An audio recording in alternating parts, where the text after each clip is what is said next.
Welcome back to the workshop. My name is Chris and I run a small 3D printing business in my basement. Today is Monday. It is 8:30 in the morning and we're going to be doing a day in the life of me running my business. Let's get going. A lot of things to catch up on, orders to print, things to pack, and lots to do. Now, before I start diving into too many things in the morning, I like to kind of start off slow. Get yourself a cup of coffee. I go through and clean my space on the evenings and weekends. This space becomes kind of a hobby area. So I'm doing other things, which some of you have maybe seen on the channel with board games and whatnot. But when it comes to business, I've got a lot of orders to pack and we're averaging about 2 to 3 orders a day at the moment. Some days are bigger, but that stacks up. So in running in such a small space, 75 square foot, I really don't have a lot of room to start putting orders everywhere. So I need to go through, process the orders that are actually outstanding and I have finished. So that way I can give myself some room to start staging the next orders. I'll go ahead and check out what I got.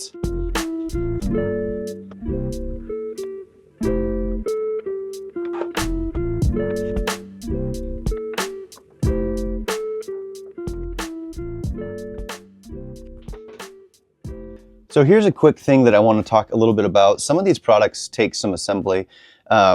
Some of my products, new products that I'm making, take assembly, but many of my partners in Germany.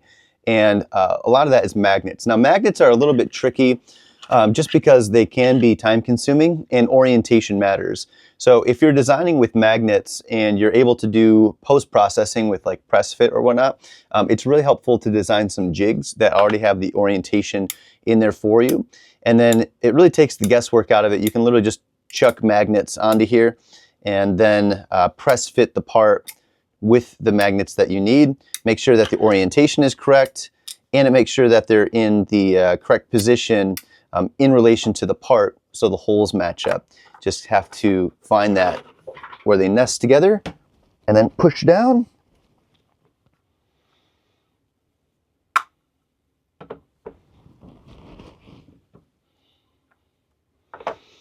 And there you go.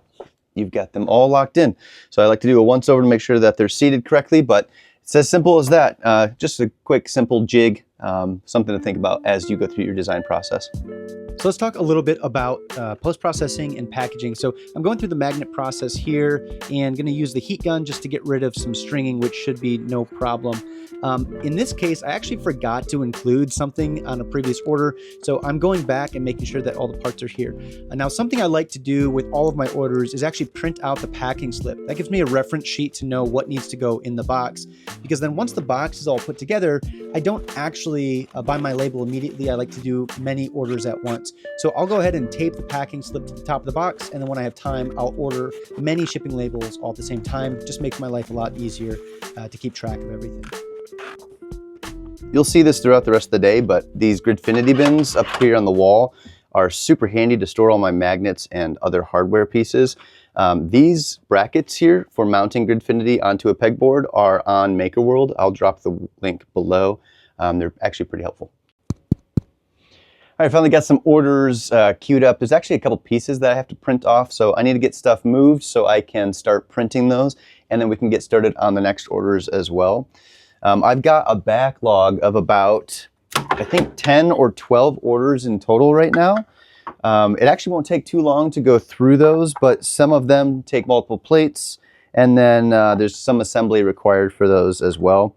So it's not as straightforward as taking them off the build plate, but they're really high quality products and really enjoy putting them together. So all these parts look good. Let me go ahead and work through this.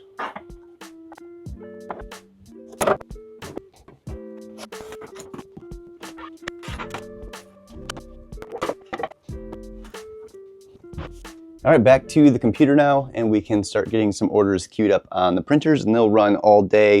And I'll do probably one last print job starting tonight at, I don't know, between 10 and midnight.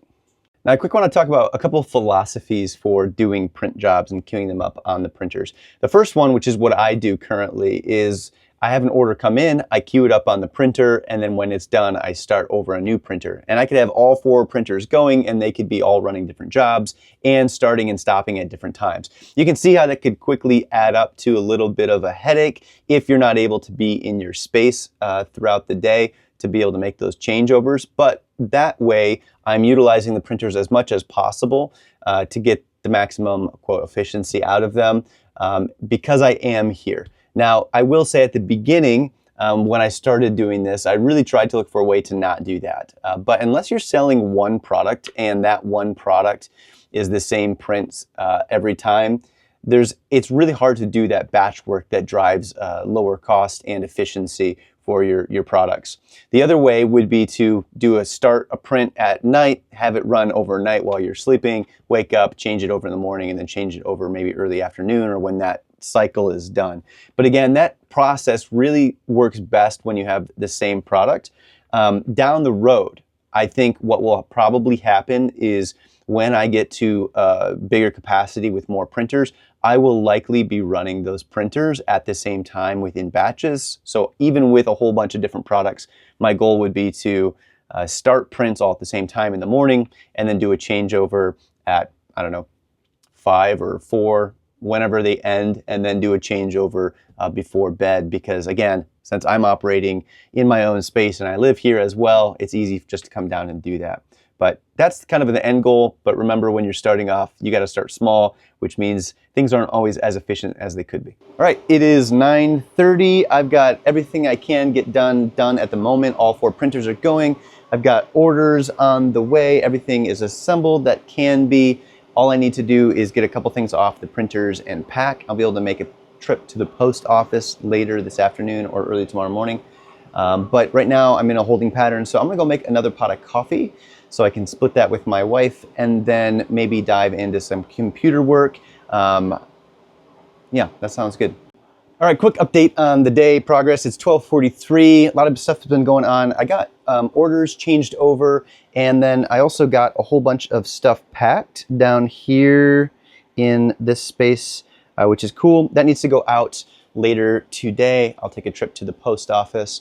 Also went on a walk with my daughter to grab a cup of coffee and had a meeting with the part-time job that I have, and I've been working on some other stuff for that. So it's a little bit of a mix of diving in and out of work here, but I've got a big project I got to do for the part-time job that's due by the end of the day, and some people I need to connect with. So I need to jump back into that. But we're in a good spot now with all the printers working away. I did just double check, and currently outstanding, I have 16 outstanding orders, even after just packing these 5 that went out. So all in all, staying busy. I'll give you an update here in a little bit. Before I fully switch gears, I do want to give you a little bit more insight into how I do the partnership with my partner in Germany and how we manage files. So we actually have a shared drive in the cloud that he puts all of his stuff into Bamboo Studio or Orca Slicer in his case, makes all the setting tweaks that he needs, and we operate on the same machines. We both have P1Ss for our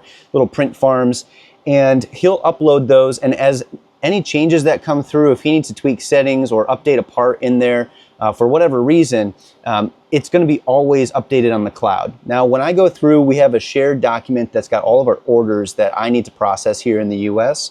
I'll go through and I'll check what order needs to be printed. I'll go to the Google Drive and check where that's at, download the latest one. So even if I need, already have it downloaded, I always download a new 3MF file, then I queue that up to print. It's actually pretty straightforward, and when you have everything linked up and everything's all in one spot, it doesn't take much time at all. I actually just had 2 more printers stop print jobs, so I'm gonna quick get those back and fire it up so they can continue printing orders. Then I'm gonna go grab some lunch and switch gears over to get some of this other computer work done. Yeah, we'll do that. All right. All right, it is 5:13, and honestly, I feel like this video is super squirrely, at least from my perspective, but this is kind of how it goes day in and day out. I've got a bunch of my other work done and meetings held, and printers have wrapped up making some more orders like they should be. So I need to pull those off the bed. I quick want to talk about my packaging a little bit and some of the things I've found. I did some short videos on this a little while ago, but along with the packaging that I use, the Scotch cushion lock stuff right here, that's really nice. It kind of like accordions, but I also found that these painter rolls with really thin paper for protecting while you're painting walls and stuff is really great for product wrapping. the stuff down there actually creates some dust, like paper dust on products, and this just helps prevent that. But as an example, you could just take something like this, give it a wrap a few times, cut it down the side, and then put this in the box with the wrapping around the Scotch cushion lock. That makes it much better. The customer experience is actually pretty good from that, and I like the way it looks, and it's all recyclable. Some of the other things to think about with packaging is leaving notes inside. Something I actually need to do is maybe make a little like 10% off coupon for customers so I can try to drive some of that repeat business. Always something new you could be doing. The other update is I actually just got my first sale on one of the newer shops that I started. It took, man, like feels like a month and a half maybe to actually get a sale, but hey, one finally came in, so I'm gonna try to spend a little extra time on this packaging. It needs to go out for tomorrow. I wanna make sure it looks nice and the customer's happy, and I'll try to maybe handwrite a code or something for them so they can come back and buy from the store. All right, quick interjection here with another thing about packaging. Now that I've had the printers and been doing this for over a year, I've really come to like figure out exactly what types of boxes I will need to ship product. And I found kind of a set of 3 that works pretty much for all the products that you can make up to a P1S printer. And the sizes that I would say you should keep on hand if you are doing this type of business is a 6" by 6" box. These flaps can fold down. This is just for your smaller items. And the nice thing about this 6" side is it's the perfect size for, let me grab one.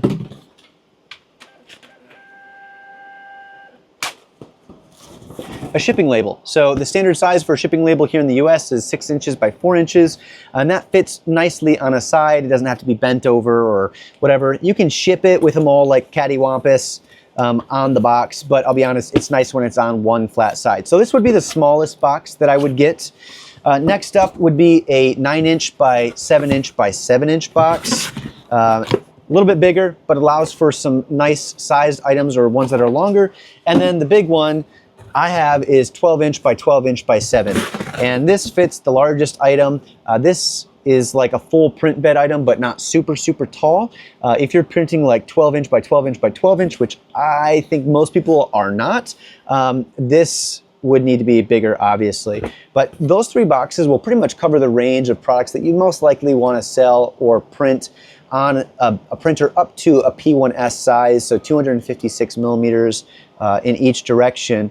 The last thing I'd say is that having a bigger size box, even if you don't need it, is helpful to have a few on hand because of people buying multiple products. Obviously, you move up to the size as people buy bigger orders. And then the other little recommendation would be getting some of these craft bubble mailers. I just have the, I think it's like 4 by 8 or 5 by 7" size. These are perfect for just small little trinket items that you sell, and relatively cheap as well to keep on hand. I think these are like 7 cents a piece. All right, to kind of wrap things up, I want to go through a quick question somebody had, and they said, I'm starting a 3D printing business. What would some of the roadblocks be that you had when you first started? I got lucky with a sale within like the first 2 weeks, which really spurred me and motivated me to start making more products. But with the launch of one of my newer shops, I mean, it took like a month and a half, like I said a little bit earlier. And I kind of got discouraged a little bit because I was hoping I'd make a sale quicker.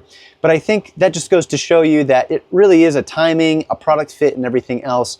And it's not always quick. So that's something I've always preached on this channel, is like, and always do what you preach or whatever, but like, you know, be patient with it. And that's the biggest barrier, is feeling like something's not working. And sometimes it just takes a lot of time. A lot of times it just takes a lot of time. So if you're just getting into this, I would say really lean into your own creativity. Don't use money as a tool to build the business because you don't know if the business is going to work.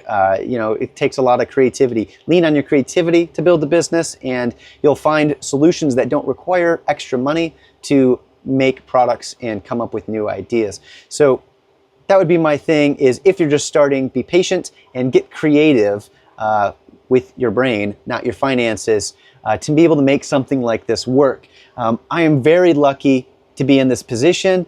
Feel very fortunate every day, and sometimes I come down here, I'm like, I have 4 of these printers and then 4 little ones over in a different part of my basement. And it's pretty crazy. It's pretty crazy all to say.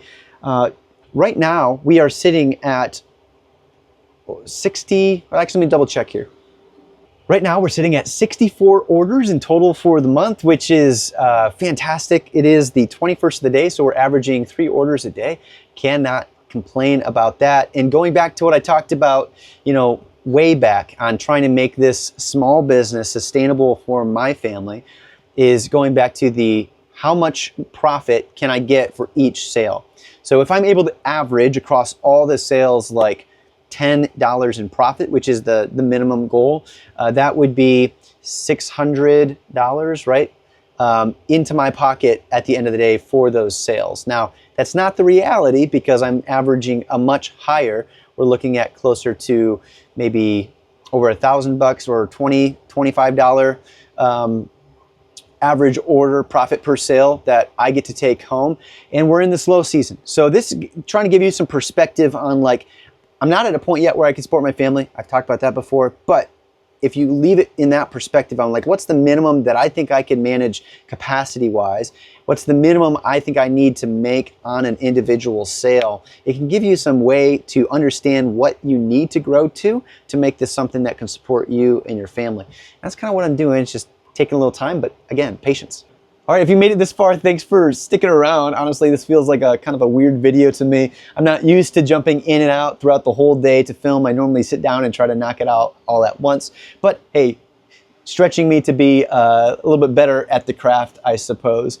But thanks to all my Patreon supporters. I really appreciate the extra support to help make these videos and spend a little extra time into putting these together. I've got some ideas for next weekend, trying to dive into a specific topic.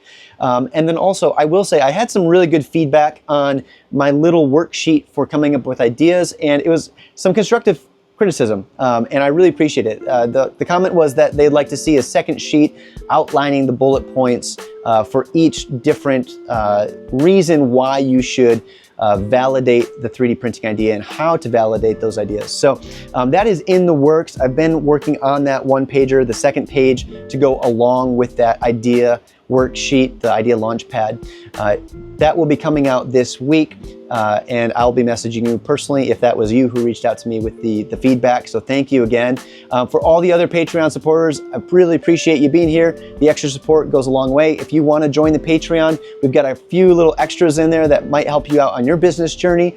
But really, it's just another way to support me and show appreciation for the channel and staying active in the community. Thanks again for sticking around. Live stream on Wednesday, and I'll see you there.